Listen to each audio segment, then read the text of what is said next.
Il est midi 23, alors on commence à parler du télétravail et puis alors cet échéance du 9 juin, c'est très important aussi pour les salles de sport qui rouvrent aujourd'hui avec jauge, mais qui rouvrent quand même. David Amiouni est avec nous. Bonjour David. Bonjour, merci de me recevoir. Directeur général de la chaîne de salles de sport Keep Cool. 270 salles en France aujourd'hui, c'est ça David? Absolument, 270 salles en France. Un peu plus de 300 employés. Pour poser la question, franchement, est-ce que toutes ces salles vont rouvrir, David? Aujourd'hui, toutes les salles sont rouvertes, à l'exception des Outre-mer, où il y a encore des restrictions sanitaires qui sont en cours, mais tout va réouvrir. Hein. Tout va réouvrir, et vous avez même, je crois, des projets d'ouverture de nouvelles salles. Voilà. Absolument. On a une dizaine de salles qui sont en ouverture cette année.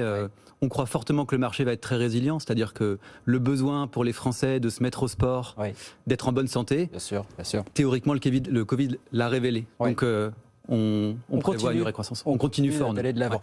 400 000 adhérents, vous me disiez, ça c'était avant la crise? Avant la crise, 400 000 adhérents. Et aujourd'hui, vous êtes à combien? Vous en avez perdu un petit peu en vol? Écoutez, on a perdu entre 30 et 40% de l'adhérentèle à peu près. Ah, c'est ça. Ouais. Donc là, le défi, c'est quoi? On rouvre aujourd'hui avec jauge. Bon, on ne va pas revenir sur le protocole sanitaire qu'on connaît. Le défi, c'est quoi? C'est la reconquête véritablement des abonnés? On estime qu'il va nous falloir entre 12 et 18 mois pour reconquérir la base d'adhérentèle qu'on a perdue. Et puis on a envie d'aller beaucoup plus loin que ça, nous, c'est-à-dire d'aller chercher plus d'adhérents, plus de croissance, de faire venir plus de gens et plus de Français au sport, considérant que aujourd'hui, ce que nous dit un peu la crise, c'est que si vous n'êtes pas en bonne santé, vous êtes fragile et donc soumis aux épidémies. C'est ça. Et il y a cette vraie prise de conscience malgré tout de la population. Et nous, il faut qu'on soit en capacité aujourd'hui d'accompagner les gens, non pas seulement sur le sport, mais plus globalement sur le bien-être. Donc comment est-ce que je me sens bien dans mon corps, comment est-ce que je mange?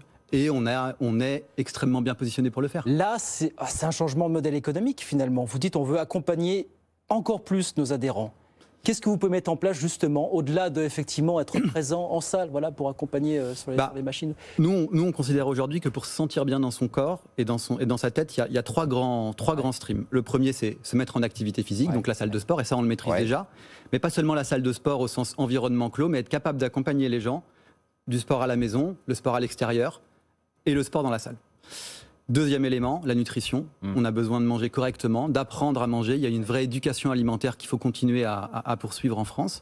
Et puis troisième élément, je me sens bien dans ma tête, donc on offre aux gens des espaces de plaisir, des espaces de détente. Et donc Keep Cool se veut être le partenaire bien-être de tous les Français, c'est-à-dire qu'on va faire pivoter le modèle pour emmener les gens vers une approche holistique et leur dire, écoutez, vous venez chez moi, je suis capable de vous accompagner pour faire du sport chez vous, pour faire du sport dehors. Je suis capable de vous expliquer un petit peu comment vous pouvez manger, de vous transmettre des programmes de méditation et plus globalement de vous accompagner dans votre vie au quotidien. Vos coachs, vous allez confier de nouvelles casquettes à vos coachs qui sont au quotidien dans les salles. Comment ça va se passer? Absolument. Et puis on va utiliser toute la capacité des outils digitaux pour aller pousser du contenu, pour accompagner les gens partout. La difficulté des salles de sport, c'est que vous vous abonnez et puis à un moment donné, compte tenu de votre rythme de vie, vous y allez moins parce que c'est compliqué. Et nous, ce qu'on se dit aujourd'hui, c'est qu'on a la capacité, avec notre réseau d'hyper proximité, 270 salles, d'accompagner les Français depuis le lever jusqu'au coucher du soir. Grâce aux coachs, grâce aux outils digitaux, grâce à nos informations, grâce à notre écosystème. Vos coachs, ils vont être dotés de nouvelles compétences. Il va falloir les former à tout ça, c'est ça? Les coachs sont formés, les coachs sont accompagnés. Il y a des vrais programmes d'évolution, d'accompagnement. C'est une vraie révolution dans l'entreprise. C'est une véritable révolution dans l'entreprise. Est-ce que c'est le modèle économique des salles qui reposait un peu sur le même principe, c'est-à-dire des abonnements à l'année ou des formules plus chères sans abonnement, ça c'est révolu? Est-ce qu'aussi la grille tarifaire, il va falloir la revoir ou l'adapter en fonction de ces nouvelles compétences que vous allez pouvoir, ce nouveau service que vous allez pouvoir offrir finalement? Je pense qu'il y a deux temps. Il y a quand même le temps de la c'est pas simple, plus de compétences, mais besoin de faire revenir les gens aussi. En fait, il y a deux temps. Il y a quand même deux temps. Il y a le temps de la résilience. Il faut qu'on maîtrise notre modèle économique parce qu'on a quand même perdu 30 à 40% d'adhérentèle, qu'aujourd'hui on a des entreprises qui sont déficitaires et c'est une réalité.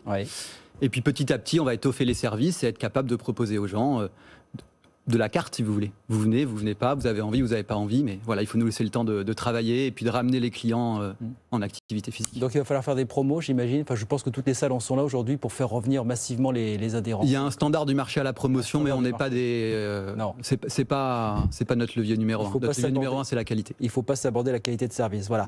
Le digital, parce qu'effectivement, vous avez beaucoup joué sur le digital pendant la crise. Il y a effectivement beaucoup de Français qui ont pris l'habitude de faire du vélo, de la course à pied par eux-mêmes, qui ne vont pas forcément avoir le réflexe de revenir dans les salles, sauf à être vraiment accompagnés. Et encore, finalement, est-ce que ça aussi, c'est un défi pour vous? En réalité, on n'a pas vraiment la réponse à cette question. Est-ce qu'il y a beaucoup de Français qui ont pris l'habitude de faire du sport seul? Je pense que oui, mais par défaut, parce qu'ils n'avaient pas d'autre solution. Donc aujourd'hui, les gens, ils ont quand même besoin d'un contact, ils ont besoin d'un conseil, ils ont besoin d'accompagnement, et quel qu'il soit. Donc nous, on fait le pari qu'en réalité, si notre accompagnement est qualitatif, s'il aborde l'intégralité des problématiques de santé, alors ils seront au rendez-vous. Il y a combien de milliers de salles de sport en France aujourd'hui? Je dirais à peu près 4500 aujourd'hui. À peu près 4500. Combien, toutes enseignes confondues, combien vont survivre à cette crise pour vous? 2 tiers. 2 tiers. Les grands réseaux vont survivre. Oui. Les indépendants, ça va être plus difficile. Les indépendants vont avoir plus de mal à... En fait, ça dépend pour les indépendants, notamment de la capacité de l'État à poursuivre les aides au-delà de la date de réouverture. Ouais. Bon, on vous souhaite en tout cas, vous allez survivre, vous serez encore là. On vous souhaite de pouvoir continuer à accompagner, bien sûr, tous vos adhérents. Voilà, Keep Cool, 270 salles en France. Elles vont toutes rouvrir, vous nous le dites. Et il y a même des projets d'ouverture du côté de Paris. Et notamment, j'avais une dernière question, parce que beaucoup disent...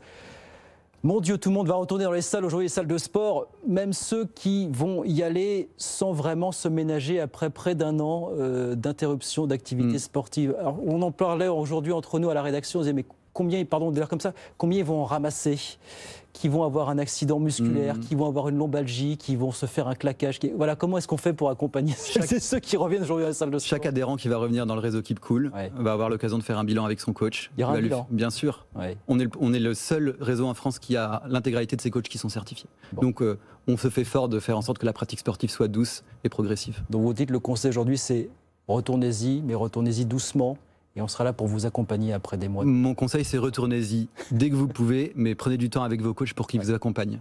Parlez-en avec vos coachs. Merci beaucoup, David. Merci infiniment. Merci de nous voir. David Amioni, directeur général de Keep Cool, dont les salles rouvrent également aussi un peu partout en France. Merci à vous. Aujourd'hui sur BFM Business.